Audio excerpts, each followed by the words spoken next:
مفتی صاحب کیا فرمائیے گا کہ یہ تو ظاہر مشاہیر اسلام کا تذکرہ ہوتا ہی اس لیے کہ ان کی زندگیوں میں ہمارے لیے پیغامات ہیں، دروس موجود ہیں.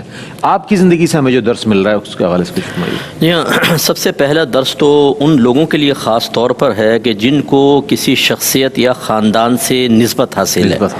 ان کو ضرور، جیسے آستانے ہوتے ہیں بہت سارے، سید حضرات ہوتے ہیں، دیگر اعلیٰ خاندانوں سے تعلق رکھنے والے ہیں. میں نے اکثر مشاہدہ کیا ہے کہ بعض تو بہت ہی اچھے ہوتے ہیں، اللہ ان کو اور برکتوں سے نوازے، سب کو برکت سے نوازے، ہماری دعا ہے.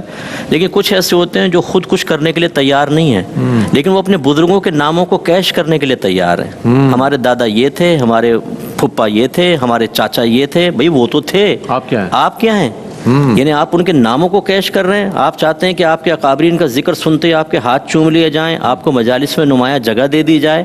چلیں، لوگ عقیدت میں ان کی محبت میں کر رہے ہیں، ان کو ثواب بھی ملے گا. لیکن آپ کیا کر رہے ہیں؟ ان کے لیے بہترین رول ماڈل ہے حضرت امام حسن اور امام حسین رضی اللہ تعالیٰ عنہما، کہ ان کو تو بچپن میں ہی بشارت مل گئی ہے نا، جنتی نوجوانوں کا سردار. لیکن مجال ہے کہ جو کچھ دماغ معذاللہ ادھر ادھر پھرا ہو، تکبر آیا ہو، چوڑے ہو کے گھومے ہوں. حالانکہ جب نبی کریم نے بشارت دے دی تو اب کوئی بھی عمل اس بشارت کو تو باطل نہیں کر سکتا نا. آپ کوئی بھی طرز عمل اختیار کرتے، لیکن کیسے کرتے؟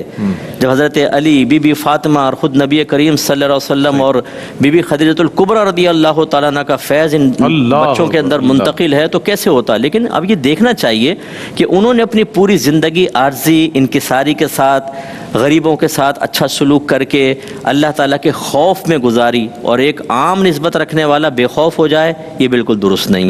میں سید حضرات سے بھی گزارش کرتا ہوں، ہمارے سر کے تاج ہیں، لیکن آپ کو اپنے نانا جان کی نسبت سے وہی طرز عمل اختیار کرنا چاہیے جو حسنین کریمین نے اختیار کیا. دوسرا یہ کہ پھر علم دوستی، کہ جو اصحاب صفہ کے پاس بیٹھنا، ان سے اکتساب فیض کرنا، تو علم دین سیکھیں. اسی طریقے سے عاجزی، انکساری، تکبر، غرور نہ ہو.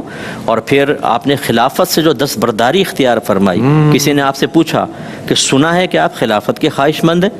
آپ نے ارشاد فرمایا کہ اگر ایسا ہوتا تو میں مقابلہ کرتا، اور اگر میں عرب کو آواز دیتا تو سارے عرب میرے پیچھے کھڑے ہوتے.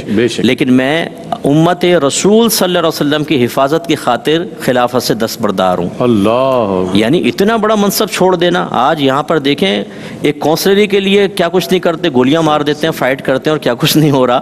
اور آپ کو تو پوری یعنی جنت کی تو سرداری حاصل ہے، دنیا کی بھی حاصل کر سکتے ہیں. لیکن اتنا بڑا منصب چھوڑنا دنیا کا، یہ کوئی آسان بات تو نہیں ہوتی. باطن کی مضبوطی چاہیے. اس کا مطلب یہ ہوا کہ خاندان کو ملانے کے لیے، مسلمانوں کو ملانے کے لیے، ان میں مضبوطی پیدا کرنے کے لیے طرز عمل اختیار کرنا امام حسن کی سنت ہے. اور ہم ٹانگیں کھینچ رہے ہوتے ہیں، ہم لڑوا رہے ہوتے ہیں، ہم آفس فیکٹری کے اندر ایک دوسرے کے راز بتا کر اداروں کو کمزور کر رہے ہوتے ہیں. یہ غلط رویے ہیں. تو خلاصہ کلام یہ کہ آپ کی حیات طیبہ کا مطالعہ کیا جائے. اور میں تو کہتا ہوں ان نفوس قدسیہ کو سلیبس میں ڈالنا چاہیے، ان کی سیرت کو لکھنا چاہیے. اور ہمارے بچے اگر اس سیرت و کردار کو لے کر پھر دنیا کے کسی بھی منصب میں جائیں، چاہے وہ ملکی سطح کے اعتبار سے ہوں یا دینی اعتبار سے ہوں، انشاءاللہ بہترین لوگ تیار ہوں گے اور اس کے بہترین نتائج مرتب ہوں گے. بے شک ایسا ہی، بالکل ایسا ہی ہے.